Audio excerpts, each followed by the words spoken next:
Let's take it slow. Where you go, I go too.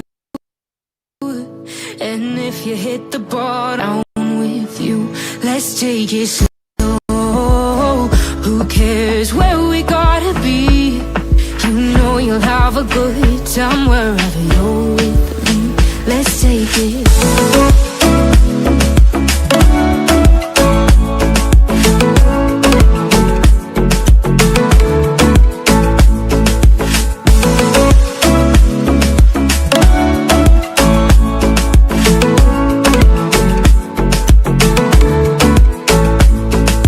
Ask me how we got here, 'cause you don't know how. You say we're taking on water, yeah, we're sinking now.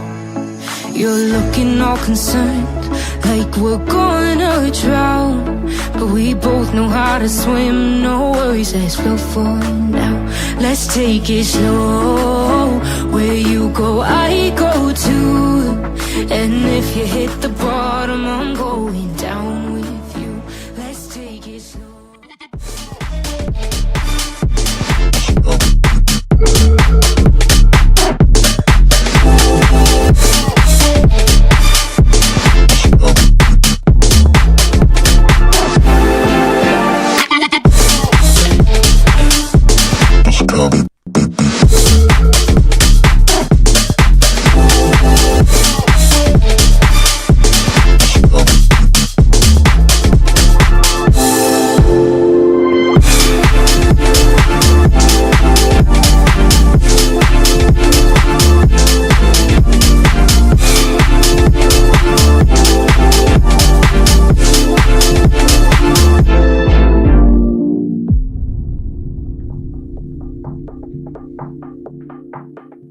What's going on, guys? JSGC here, and we are here for another Manchester City live stream. Today we're going to be doing my transfer show, where we've had huge developments in the last week on Julian Alvarez. It very much looks like he's not going to be a Manchester City player, certainly once this weekend has passed, and once we're there, Manchester City are going to be looking at alternatives. So today's video, we're going to be speaking all about the different alternatives that Manchester City could be having a look at. So before I do crack on with this video, make sure, like always, if you are enjoying the content, then do subscribe to my channel. As you can see, we're now 900 subscribers away. Less than 900 now, actually, away from my goal of 38,000 subscribers, so any help towards that would be much appreciated. I'm doing daily Manchester City transfer updates for you guys to enjoy. I'm also doing weekly transfer shows for you guys to enjoy, and I will be returning with my live watch-alongs from tomorrow for Manchester City's match against Manchester United at Wembley Stadium for the Community Shield for you guys to enjoy. So plenty of City content to come for you guys to look forward to. So if you haven't already, do subscribe. Social media links there in the description if you want to go and follow me on my Twitter, Instagram and TikTok. Email also in the description so if you want to hit me up for any sponsorships for any videos or any general business inquiries. Don't forget as well to leave a thumbs up if you are enjoying the live stream. 200 likes is the aim. Also, don't forget as well to let me know your thoughts in the live chat, including who would you like to see Manchester City sign to replace Julian Alvarez at Manchester City. I will say hello to the chat in just one moment, but first, finally, I do want to say a huge thank you to today's video sponsor, which is brought to you by SofaScore. SofaScore are going to be keeping you guys up to date ahead of the new season with all the latest football scores, along with the latest match information, match analysis, and match statistics for you guys to enjoy. They will also keep you guys up to date with all the latest match information and scores from all the games that you guys love to follow with all the different sports, whether that be cricket, rugby, American football, baseball, whatever. All sports, it's covered, it's on there. It's a free app to download, very highly rated. You'll find everything all in one place, so do go and check it out. And anyone that does download SofaScore using my link in the description, or the QR code on screen, or the link in the chat, does help to support the future content created here on my channel. I do have my promo video, which I'm going to roll for you guys right now.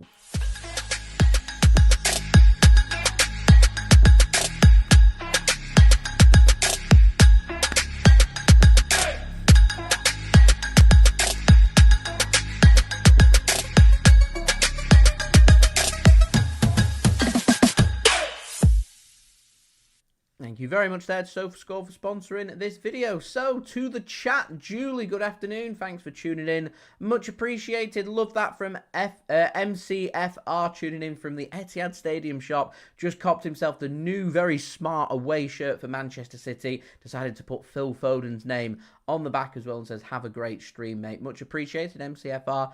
Enjoying the kit there, so do enjoy that. And thank you very much for tuning in. Much appreciated. Nikosi, thanks for tuning in. Says he'd like to see the money spent on Julian Alvarez in bringing in a number 6, number 8. We'll speak more about that in the video. Danielle, thanks for tuning in. Would like to see Manchester City make a move for Bilbao winger Nico Williams. Jamal, thanks for tuning in. Would like to see City make a move for both Eberechi from Crystal Palace and Mohamed Kudus from West Ham United. We've also got... we've got Jamal saying he wants to see us go for João Gomez. A Rodri backup would be a good player to go for. Saying Adeyemi as well, another player that would be good. Connor, thanks for tuning in. Says Adam Wharton. Dalton, thanks for tuning in. Mahmood, thanks for tuning in. Matt, thanks for tuning in. Says for Alvarez would be our new Sergio Aguero. He had all the tools to be the new Sergio Aguero. Unfortunately, he's here at the time when Man City have got Erling Haaland, so making that happen was always going to be rather difficult. Ronaldo, thanks for tuning in, says Arda Güler is the player he'd like to see City make a move for. John, thanks for tuning in, says he reckons City won't be getting any business done. The club acting cheap. Again, we'll speak about that on this stream. Justin, thanks for tuning in. Much appreciated. Mahmood would like to see City make a move for Eberechi Eze. Nadir, thanks for tuning in, says watch Pep come out today in his press conference and say that he's happy with the squad and doesn't want any signings. I wouldn't rule that out. I really would not rule that out. I can see him saying them words as well. Just kill my transfer videos. Just kill my transfer videos right now.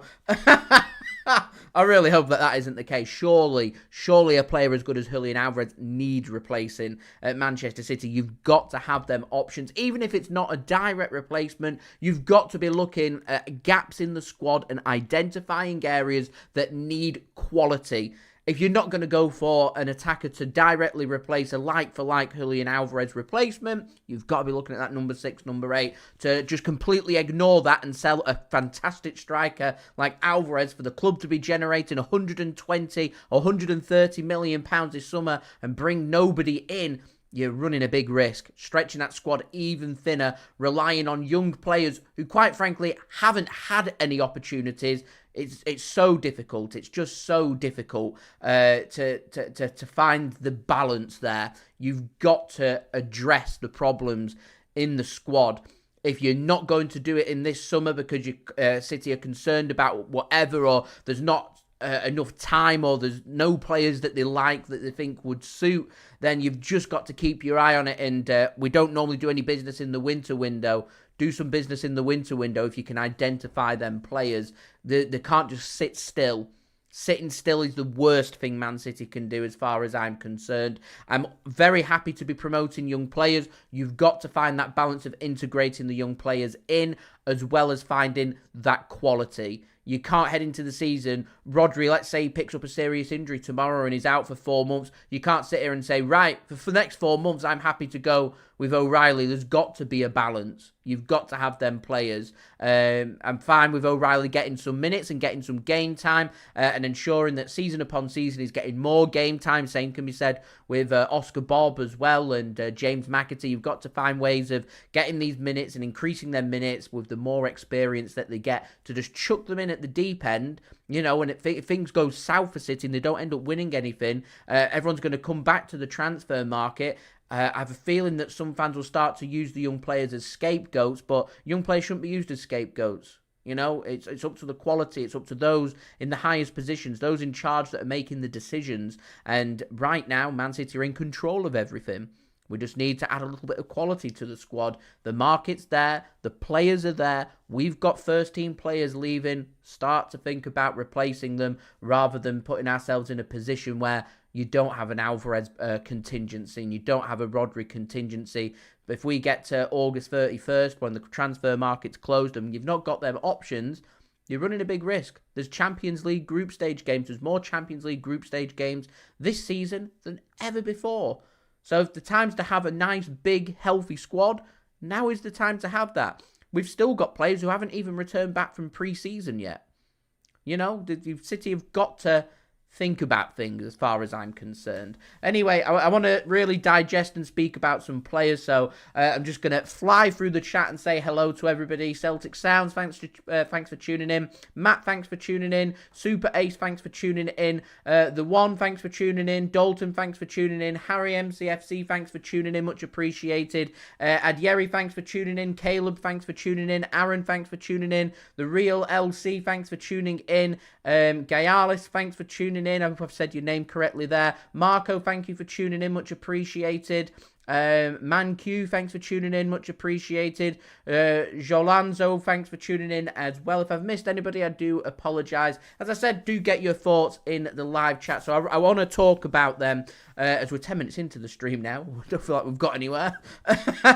Is Julian Alvarez. So very latest on him. He's on holiday. He's been at the Olympics. He's not had much of a break. He had a break at the end of the season just before the Copa America started, where he's had at least a week off. Might have had a couple of weeks off. And then he's having another week off now. And I think he had a week off between the Copa America coming to an end and going to the Olympics. So that's his minimum 3-week break. He'll go to Atletico Madrid. He will sign for them. So he's going to fly there on Sunday evening. He's going to have his medical on Monday, and I imagine that Atletico will want to have that signed and done probably by Tuesday. There'll be a big announcement. Atletico want to build their team around Julian Alvarez. They're spending a lot of money on him, over £80 million, £82 million.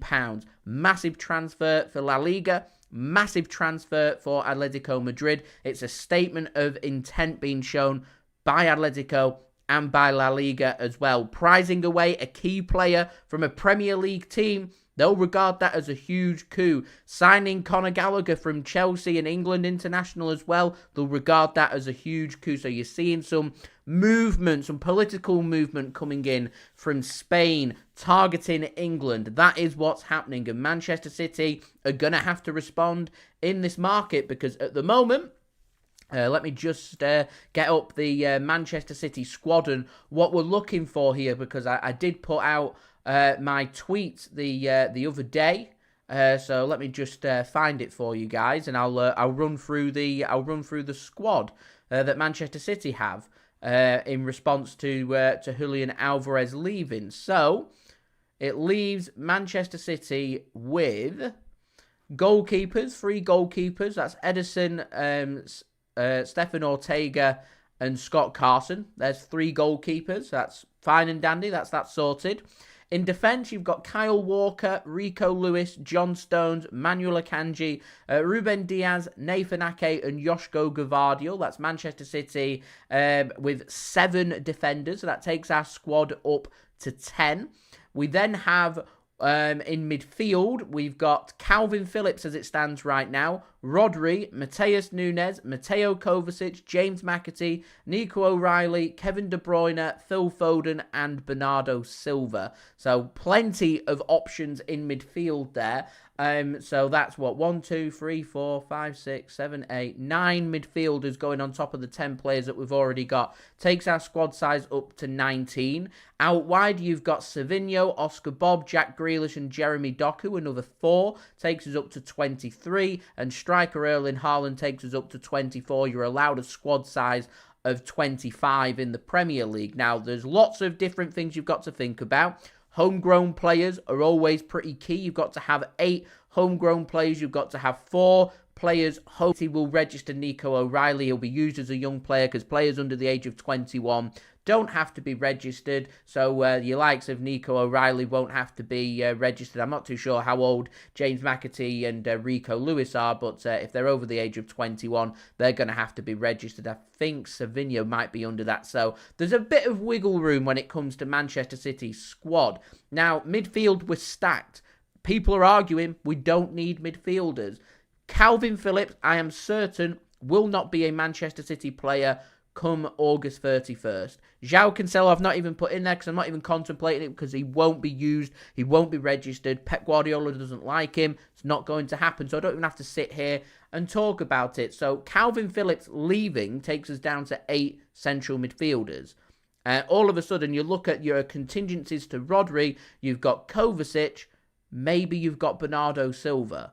And if you want the balance, Akanji Stones can support Rodri, and it can allow Rodri to go further forward, but you've not really got that option. Now, if Man City want to be mega cheap, Man City may want to keep Calvin Phillips this summer.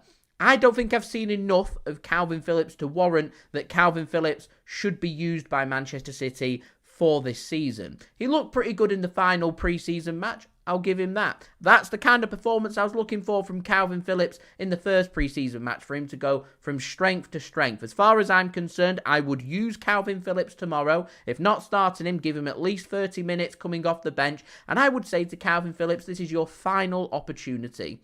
This is your final opportunity ahead of the Premier League season. If you do not impress, if you do not stand out, if you don't look like you're one of the best players on the pitch, then capiche, it's done, over, done and dusted. Manchester City, you sell him, you can't find a permanent sale, you loan him, you get a good loan fee, someone that's willing to pay all of his wage or most of his wage, you get him off the books and you bring somebody else in. We're getting towards, 3 weeks left of the window. City have got to be ruthless. They've got to be thinking about bringing players in and strengthening that squad. Is that squad the key question? Is it good enough to win the Premier League? My concern, I'm not so much concerned about Liverpool because I think they've downgraded on their manager and I think it's going to take at least a season for them to adapt. Chelsea, Spurs, United, they're always going to strengthen. I'm not sure they're going to challenge. My biggest concern is Arsenal. They are strengthening, they're looking and getting even better. They pushed Man City close over the last couple of seasons. They seem to be getting closer to us. We can't sit on what we've got. We really can't. We can't head into, as far as I'm concerned, head into the season with just Savinho brought in and letting Julian Alvarez and Sergio Gomez leave. You're putting a lot of emphasis on Savinho, a youngster who's done really well at Girona. He's represented Brazil. It's all fine and well. He's going to need 2 seasons to settle at Man City. Oscar Bob, another good option. Fantastic, high-quality young player. You've got to find your opportunities for him. I just think City are just 1 or 2 short, and I think we've been 1 or 2 short all summer. We let Cole Palmer leave transfer deadline day last summer, £40 million. There's that hole in the squad, and I still think that hole is there for Manchester City. I was amazed, I said it last summer, I was amazed that Man City did not loan Cole Palmer out and keep Cole Palmer for this said situation. Or, bare minimum, you sell him to Chelsea, you put a buyback clause, because City could have put a 60, 70 million pound buyback clause for Cole Palmer if they wanted to, and I reckon Chelsea would still have accepted. We could have accepted less. We could have said, do you know what, put a buyback clause of 60, 70 million pound, we'll sell him for 30 million pound rather than 40 million pounds. Chelsea make big profit, and we would have brought Cole Palmer back, and our problems, to me, would have been solved out wide. A player that's got the capabilities of playing in the false nine. But it's not. It's done. It's dusted. Cole Palmer's not coming back, and we've got that hole now with Julian Alvarez leaving where we need to find a replacement. And there's 3 players that are being mentioned that keep being mentioned. The most unrealistic of them, so I'll just reel it off very quickly. Rodrygo, the most high-profile name we've got out there, the lad from Real Madrid. He is quality. He's a brilliant player. Pace for days. He's incredibly accurate in front of goal. Erling Haaland picks up an injury. I have no problem in using someone like Rodrygo. He would cost a lot of money. More money than I think Man City would be willing to spend on such a player. In particular, that we've got high-quality young players. Your Dokus, your Savinhos, your Oscar Bobs ready to be used out wide if Erling Haaland is fit. I wouldn't be spending £100+ million on players to sit on the bench. I don't even think I'd be spending £60, £70 million for players to sit on the bench. I think that's what's gone wrong with Matheus Nunes. You know, you pay what we paid for Kovacic, like a 20 or 30 million pounds, then it's 20 or 30 million pounds. It's small change to Manchester City. You double that price though, and all of a sudden you're spending 50, 60 million pound on a player. They should be starting in Manchester City's starting 11, not sitting on the bench. And something to me has gone wrong with Nunes. We've not been ruthless with him. We seem like we're going to be giving him a second season, which I think is good, because I like players to be given at least 2 seasons at City to showcase what they can do. You can better judge, is that player a good fit or not, and then decide next summer what we want to do with him. But you've got 1 year left on his contract. Kevin De Bruyne, who's getting no younger. He's, 33 years old. He'll be 34 next summer. Kyle Walker, getting no younger as well. He seems to be losing a little bit more of his pace year on year. He's still got a couple of years left on his contract. So in the long term, there's plenty for City to be thinking about. But I think right now, 3 weeks left in the window, it's not the time to be thinking long term, because then kind of deals take months and months and months. So that rules out your Florian Wirtz and your Jamal Musialas. Rodrygo isn't going to happen either. So there's a few players just knocked off the list, and it leaves the list then just getting smaller and smaller and smaller. And I think the two most viable options that City have got is firstly Pedro Neto over at Wolves. High quality player, incredibly injury prone. Not sure I see City going down that avenue. I think maybe Man City might have had them problems with Dani Olmo. It's why they've not chosen to make a move for him either, because there's been days between Atletico agreeing that fee for Julian Alvarez and Dani Olmo agreeing to join Barcelona. Man City could have made their move in them days. Atletico have shown that you can sign high-quality players and negotiate deals very quickly as long as you're willing to work hard to make them deals happen. Dani Olmo, though, isn't happening. So Pedro Neto can play out wide, can play through the middle, high quality player, good in front of goal, Premier League experience, had a brilliant season with Wolves last season. The question has to be, how much is City prepared to spend on him for your Julian Alvarez replacement, who, let's face it, you're looking at the squad, you go full strength for City. It's going to be a Doku or a Savinho on the right wing, or maybe a Bernardo or a Foden if you want to complement from that side. You're going to have a Doku or a Grealish on the left wing, Erling Haaland starting up top, midfield made up of like a Stones or an Akanji alongside Rodri, Phil Foden and Kevin De Bruyne. All of a sudden, there's no real room in that Man City starting 11, so I wouldn't break the bank. I would break the bank, though, to try and have that alternative to Rodri, who can also complement Rodri and play alongside him. Man City don't seem keen on going anywhere near Lucas Paquetá. I think that's a big shame of these betting allegations, because I think Paquetá would already be a Manchester City player by now. We don't seem keen on going towards Bruno G, so who do we go for? Adam Wharton's the only other player that's been mentioned, and the last we heard of that was, 5-6 weeks ago, when Man City, the word from the club was that City like him, they're keen, they think he's a good player, but they want him to have more development. They want him to have another year or two at Crystal Palace before they think, do you know what, he's ready to move to Manchester City. We did get linked with a move very early in the window for Jared Branthwaite. Again, City don't seem to be going near that, and that's more of a defender than a midfielder. So in terms of that defensive midfield hole, I'm not sure. I don't see Man City panicking in the window. I can't see Man City, unless they identify someone maybe in the next week or so, choosing to make that route. Bruno G, he seems so happy and settled at Newcastle. All the words that he's saying seems like he wants to stay at Newcastle, which makes life problematic because he's not going to ask for a transfer, which means for us to sign him, would have to pay north of £100 million. He had a £100 million release clause back in June. That come and gone. It's not going to happen. It's not going to work. So the only other option is the man that I've got in the thumbnail, which is the easiest transfer that we could get done. £60 million release clause. Man City, all they need to do is speak with Eze and say, are you happy to join Manchester City? And if they get word of yes and they get a verbal agreement from him and his camp, Man City can release the clause, and that transfer could be done within a week. Very easy, very simple transfer to get done. And that seems to me like the kind of deal that Man City would want to go and get done.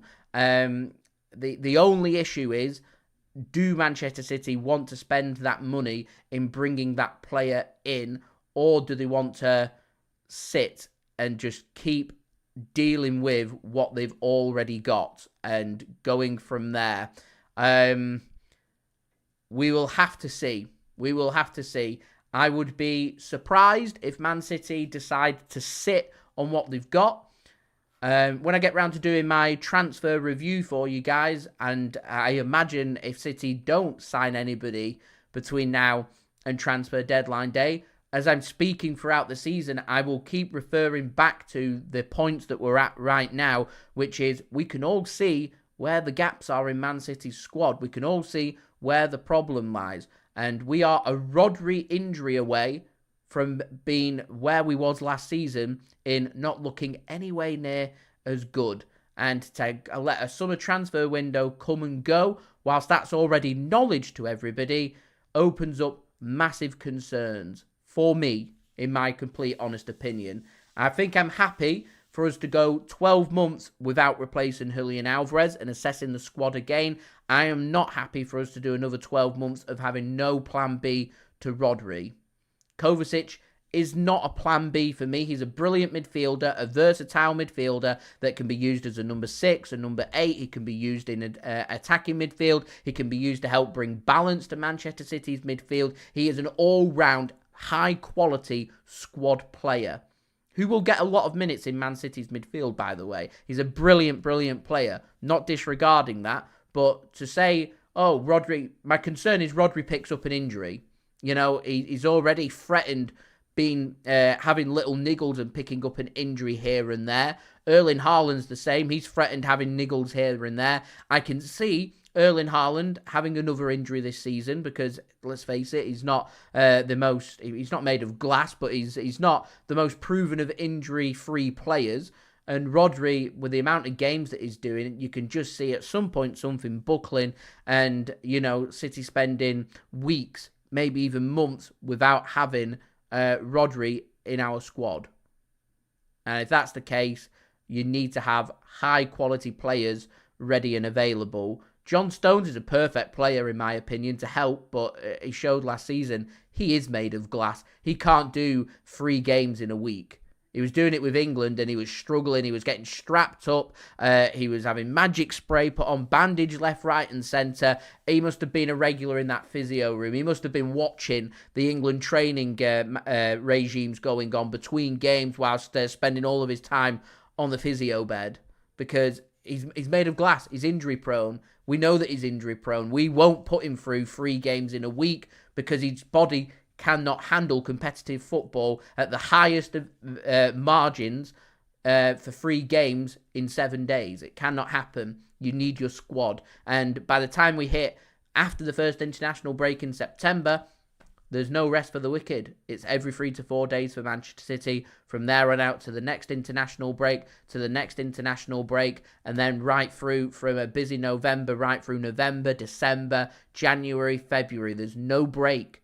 Ruben Diaz put up his thing on social media yesterday showing how relentless that schedule looks for Manchester City. If I'm looking at that schedule, I'm in charge at Manchester City, I'm saying we've got 25 players we're allowed to register. I register 25 players. We're allowed to use young players who aren't yet of 21 years of age to help with the quota and also to help with having them options. You go for that. Man City at times last season were announcing and putting out our bench without it being full. We was having to put 2 goalkeepers on the bench and still missing 1 or 2 positions. You can fill them up with young players, but you need that squad. And at the moment, we've lost 2 squad players. We've gained a couple of young players in McAtee, Wilson Esperand. Obviously, we've brought in Savinho. So there's options there. It's just the finer bits of the squad, the first team squad, it's just 1 or 2 players. Nothing major. It's nothing as far as I'm concerned that 110 million pounds in the squad wouldn't sort in a couple of positions. It would do the job. It'd get it done and it'd be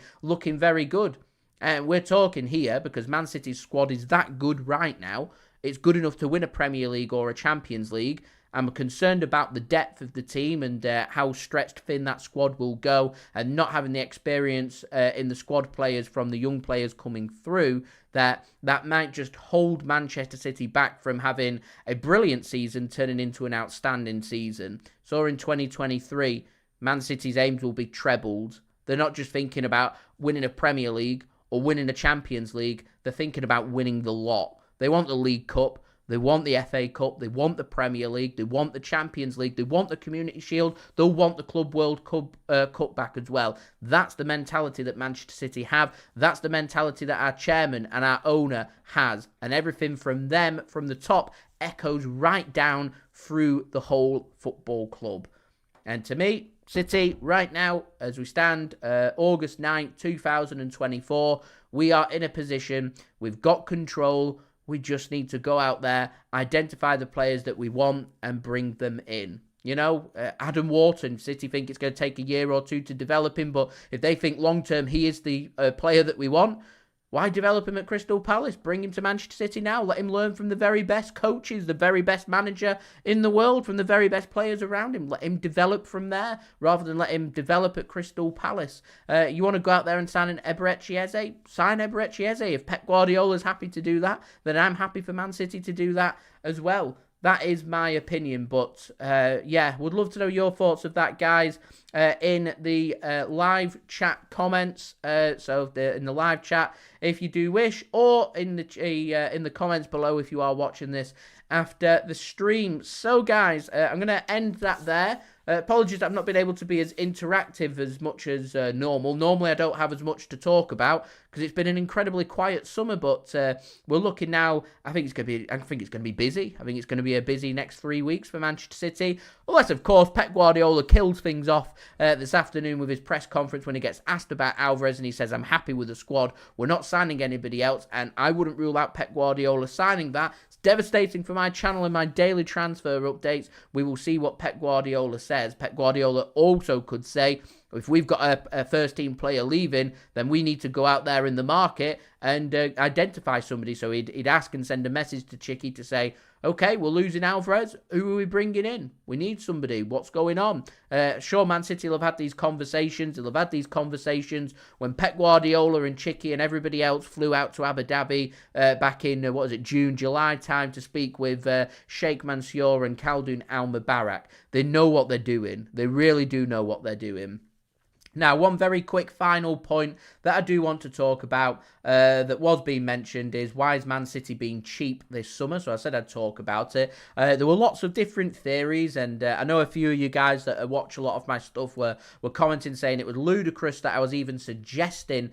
Some people were calling me a rival fan for saying that maybe Man City are just holding back in the market because they want to see what's happening with these charges. And I'm not saying that they're directly related to the business that Man City are doing, but Man City are being very careful right now, whether that be down to the 115 charges or whether that be down to another reason. Man City are being very careful. They're being very coy on who they want to bring in, how much money they want to spend. They're a club now that maybe they're thinking, we've spent a lot of money, we've got a brilliant first team squad, it's about time we started seeing some young players being produced. So we want to see the very best of the young players now being promoted to the first team squad and being utilised from there. And Man City will use that £130 million of net spend that we've took from this summer so far with the sale of Julian Alvarez and others, and maybe investing it into the club elsewhere through its infrastructure, whether that be down in the academy or if they're going down investing into the women's team or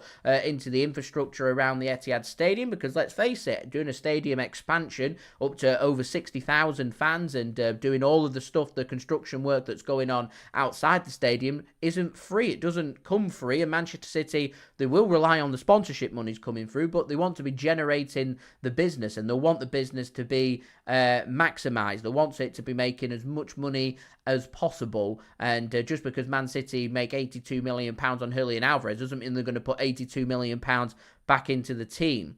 That's not how a well-run business works. They'll generate that money throughout the rest of the football club, and we're seeing nowadays that it is just becoming more and more of a business that's being operated, and that's the direction that the football seems to be heading in, certainly in the Premier League, and we have to deal with that. And it may just be the most sensible thing for City to do, to say, hold up, we're not saying that we're not spending money because of the 115 charges, but we know that a regulation decision is going to be made at some point between November and January. We want to know what's happening there before we can then say, right, well, here's our long-term plan based on that. Because Man City right now will have different long-term plans. They'll say, here's long-term plans with Man City's name being cleared and we want to do X, Y, and Z.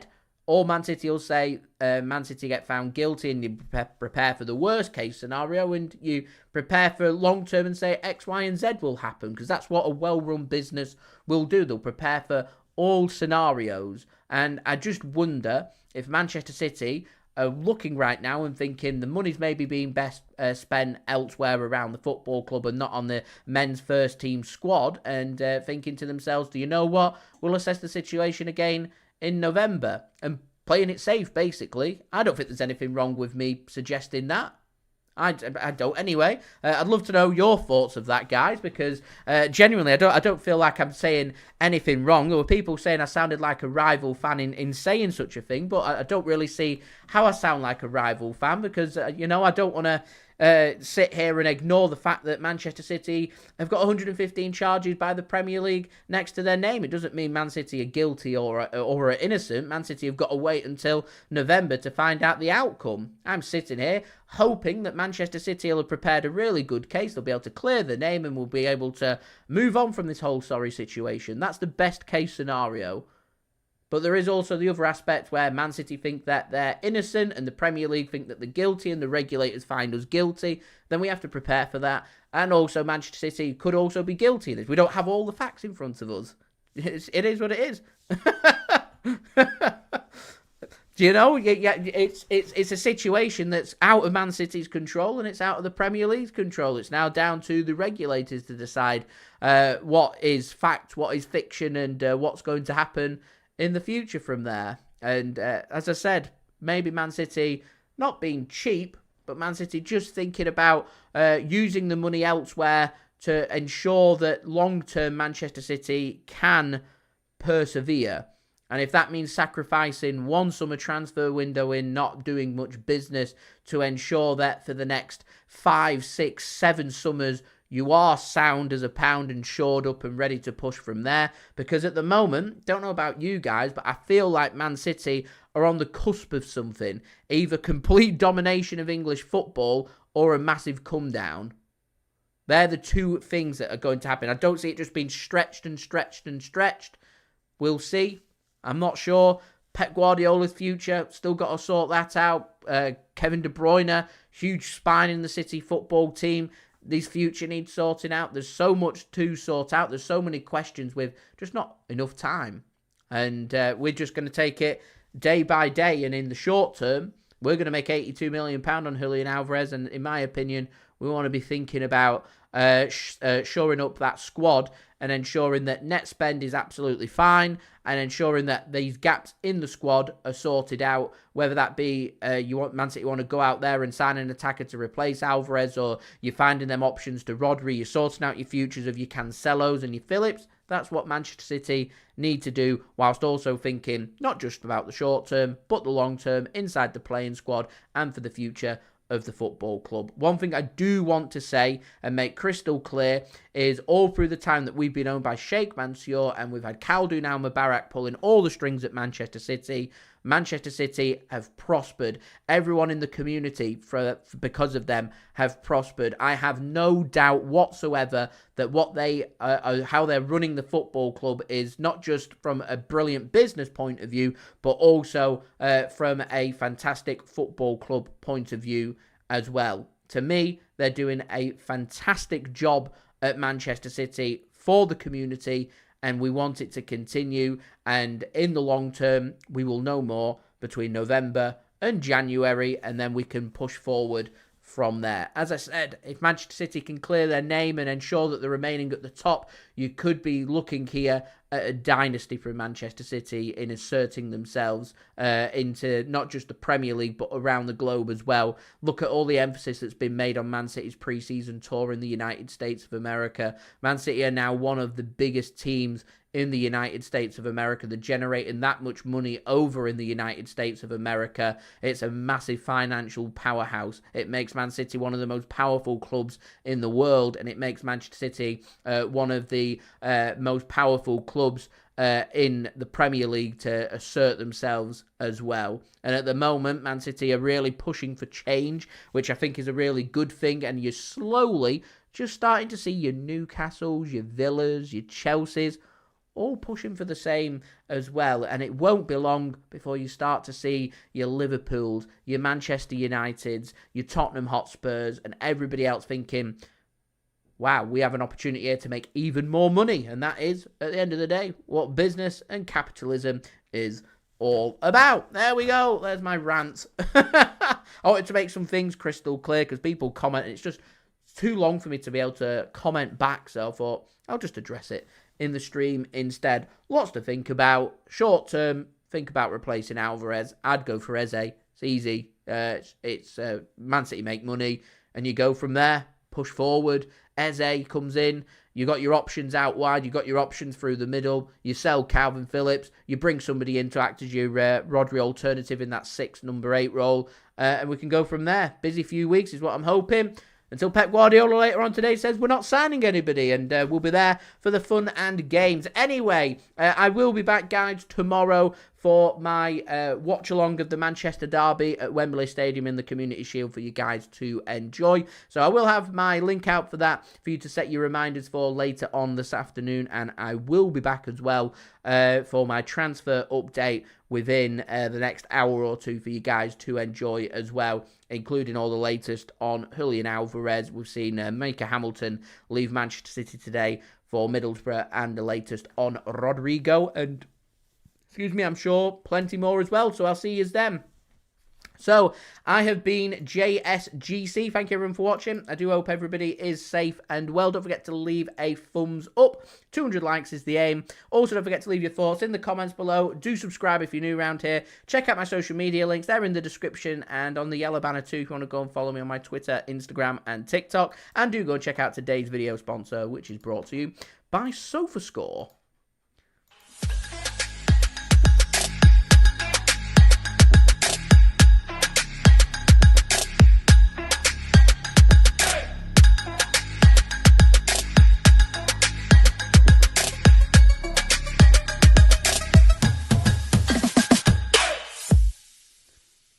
And I'll see you all again real soon for the next Manchester City video. So I've been JSGC. Thank you everybody for tuning in and interacting with me today. Do hope everybody is safe and well.